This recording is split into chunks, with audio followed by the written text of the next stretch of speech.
why does the current flow? So the electric field is creating a force on the charge carriers. So if you were to think of your wire as being like one big giant electric field, from positive to negative, your electrons move in the opposite direction of that field. In a lot of materials, the current density is proportional to the electric field. So what we can do is we can define a proportionality statement that relates the current density and the electric field that is causing those electrons to move. And there's two ways to look at it. We can look at it in terms of conductivity, or we can look at it in terms of resistivity. So I don't actually know the history of how we worked kind of towards focusing more on resistivity than conductivity, probably because the vision of the electrons having collisions inside of the atom, which slows them down, and having resistance is a lot easier to understand kind of in picture than that how well things flow. But our conductivity is inversely proportional to our resistivity. So if a material is a really good conductor, it is a very, it's going to have very low resistivity. If it has a lot of insulation properties, it's going to have a low conductivity and a high resistivity. So the resistivity and conductivity are intrinsic properties of the material. We are going to focus on the resistivity because that is how the physics has kind of developed. So looking at the definition of the electric field, if you were to solve this equation right here, J is 1 over rho times E. So I'd have J over E, is equal to 1 over rho. So rho is going to be E over J. So if you knew your electric field, you knew your current density. And so this is going to allow us to define units. So we can write the electric field in either newtons per coulomb or volts per meter, but we're going to use the volts per meter version because our current density also involves meters. Our current density is amps per meter squared. So what ends up happening is you get a unit of volts per amps times meter. And I'm assuming it was Ohm that did it because it got named after him. But this ratio of volts to amps was given the symbol capital omega, which we define as the ohm. And so therefore the units of resistivity are ohms per meter.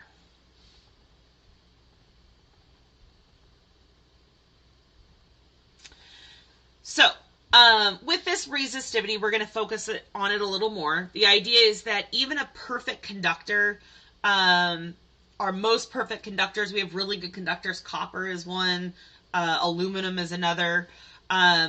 They all have some amount of resistivity because they do not perfectly conduct the flow of electrons. So looking at some of these values, when you look at insulators, your best insulators have values of like 10 to the 16th for the resistivity. When you look at our conductors, we're looking in the 10 to the negative 8th range.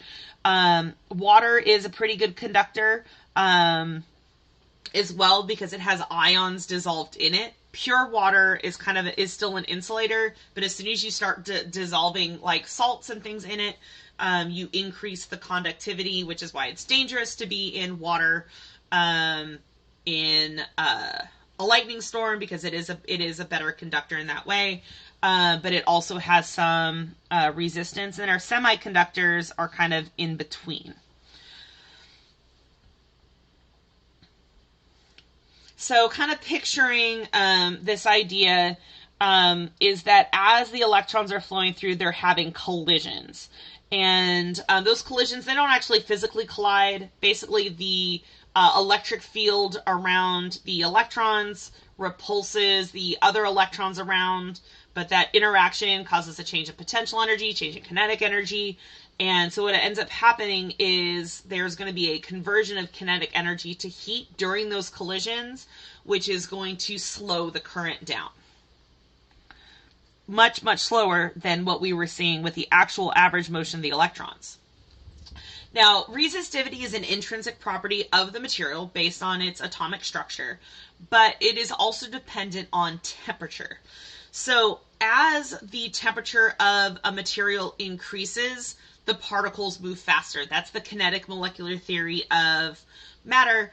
And so if you picture your lower temperature material, if you picture those electrons trying to make it through, it's a lot easier for them to move through a material that has a low temperature because the vibrations of the atoms are going to be smaller. As your temperature increases, the atoms within the conductive material are going to be vibrating faster, which is going to result in more collisions, which is going to result in more resistance and resistivity to that flow. So to kind of give us some idea, this is resistivity with temperature for several different materials. So copper is what we use in wires. Now back, 50, 70, I don't know, 100 years ago, our wires were originally made out of aluminum. And aluminum is a good conductor, but the problem with aluminum is that its temperature dependence is a lot higher than copper. So a bad problem they were having is because aluminum is not just a conductor of electricity, it's a conductor of heat. And what happens is that as that aluminum heats up, it can start fires. And so what they found is that copper does not increase its resistivity as much with temperature as aluminum does. So you get a lot less house fires with copper than you do with aluminum. So if you've ever watched old renovation shows, if they're renovating a very old property that has not had new wiring, one of the first things they have to do is they have to rip out all of the aluminum wiring and put copper wire in. Now, this is tungsten right here. Tungsten is actually what they used to make the filaments out of for incandescent light bulbs. Now, we know we're trying to phase those guys out because they waste a lot of energy. So if you picture an incandescent light bulb, what you have inside is there's this little tiny filament. And this filament is made out of tungsten, while the rest of the wire, for the house is made out of copper. And why would we use tungsten for a light bulb? Well, what happens to materials as they get hot is they glow. And the more resistance that they have, the more energy that they're going to convert to heat. So tungsten has a resistivity that increases greatly with temperature. So that means the hotter it gets, the more it's going to glow and the more it's going to glow. And so that's why we use tungsten for light bulbs, is because it gives us a nice glow. Lead, iron, platinum are even higher in terms of the increase in resistance with temperature, which is part of why we don't use those a lot for wiring or anything like that. So, resistance and resistivity are two different things. Resistivity is a property of the material itself. Resistance is a property of a device made from that material. So if I take like a piece of copper and I pull it into a wire, I can make a wire that looks like that, or I can make a wire that looks like this. Or I could even make wires that look like cones if I wanted to. Okay.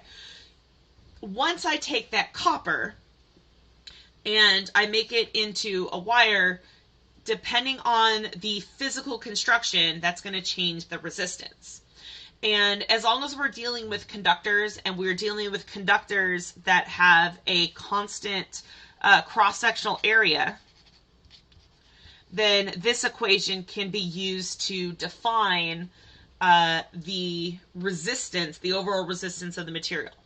If it does not have a constant cross-sectional area, like our cone here, we can actually use calculus to do it. So we can define a cross-section right here that has a little area dA and a little thickness dx. And what I could do is I could then set up integrals, and I could figure out what the resistance is of one of my sections and write an equation for that. So I would define like that my area is equal to pi r squared. So of whatever R that is at that point. And then dA would equal 2 pi R dr. And then I would have to have some sort of function that would relate the radius with the position. So I could have something that says like R is equal to 2x. And or whatever the function is. Actually, this one actually gets smaller the further you go. So the one I've kind of modeled, it could be something more along the opposite way. So I could do this. Oop, wrong wire.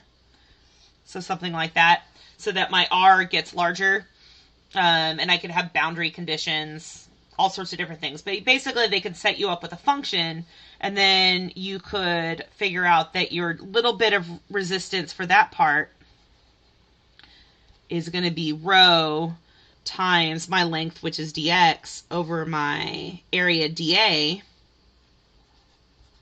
And then you could start subbing in variables, and then you could actually then integrate this from one end of the wire to the other end of the wire, and you could get a value for resistance. So it is possible to do that. So this equation is derived essentially using this method, but for a wire with a circular cross-sectional area. You could also do it with like a wire that is like a rectangular prism. It doesn't have to be a circular cross-section, but it does have to have a constant cross-sectional area. The cross-sectional area has to be constant. So this tells you that the longer the length is, the more the resistance. And this tells you that the larger the area, the smaller the resistance. So as your area gets larger, it's going to be easier for it to flow. And then because we are taking, if you look at the dimensions here for that, our resistivity was in ohm meters, length is in meters, area is in meters squared. The meters cancel out, so the unit of resistance is the ohm. And we're going to focus mostly on resistance for kind of the rest of the course. We're not going to see resistivity very often. And then just we need to remember that resistance is a property of the device and resistivity is a property of the material. And because my resistivity is dependent on temperature, my resistance is also dependent on temperature. So looking at kind of some of these relationships, so we know that resistance depends on the length. So the longer the wire, the more collisions you're going to have from one end to the other. So you're going to have higher resistance. Depends on the cross-sectional area. Basically, the larger your cross-sectional area, the more options there are for the path of those electrons to flow.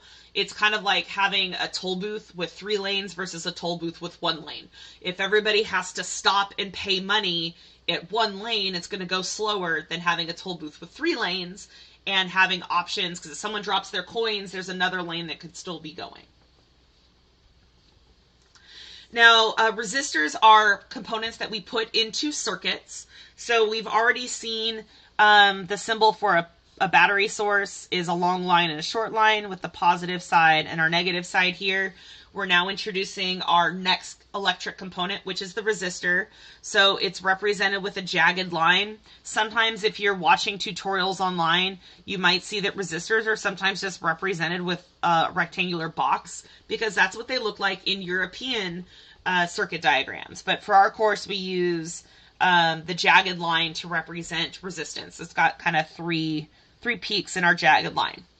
So every component that we put into a circuit is going to have some resistance, but a resistor is a specific component that has resistance. Now, sometimes we will represent light bulbs. Light bulb would have a circuit component like that. Instead of drawing an incandescent light bulb like that, we might draw it just as a resistor, just to be consistent, because that light bulb has resistance and that's the way that it's behaving in the circuit. So, we add resistors into circuits to manage the current. If you were to plug your phone into the wall with just a wire, if you could break apart the wire for your phone, take it off the battery plug, cut it open, and plug it in, you would fry your phone, because remember, the current that we need for your phone is in the milliamp, nanoamp range, whereas the current coming out of the wall is 10 amps. So resistors are used to kind of reduce the current to safe values for that. There's different ways that our resistors are constructed. When you see them in circuits, and you're not actually doing physical labs, but you'll still see resistors. They're represented with color band codes that actually represent values.